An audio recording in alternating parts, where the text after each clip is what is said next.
But before I became a professor here at the seminary, I did a lot of short-term missions work in the inner city, bringing groups in. And so I've got a few tips for you to think about as you come to New Orleans and work with us in the city.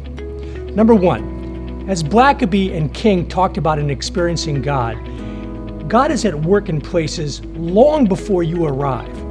Look for what God is already doing and join Him there. God's been at work in New Orleans for a long, long time. It's not as if you're bringing the gospel for the first time, but you're joining a great host of witnesses that have already been here for many, many years doing the gospel in the city. Number two, recognize that there are many, many Christians in the city. And although we have a reputation as being an evil and dangerous and dark city, we have lots and lots of Christians. We've been doing evangelistic work in this city for many, many years. People are excited about Jesus in this city. They're working diligently to bring God's kingdom to New Orleans as it is around the nation, around the world. We have been a mission field for years. And so you're joining people on the streets, citizens that are every day living out the gospel. Find those people and encourage them.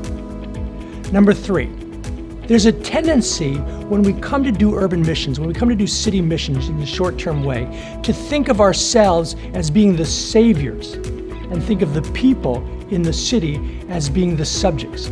So we tend to act upon rather than acting with.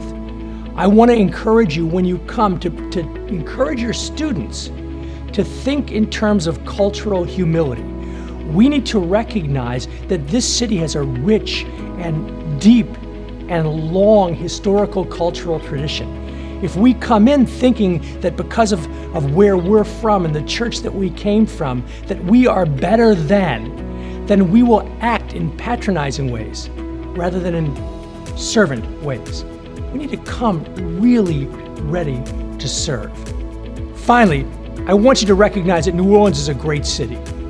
Although we have a reputation for evil, kind of fostered in the French Quarter, that's not the city. That's only a part of the city.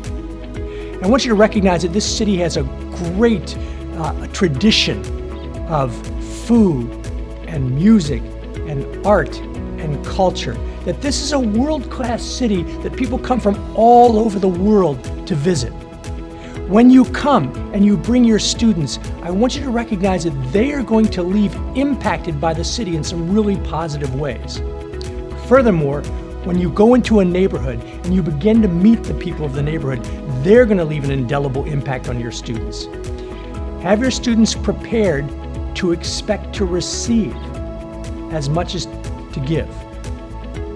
With those 4 tips in mind, I encourage you, have a great time in New Orleans. This is going to be an amazing experience, and we're excited that you're coming.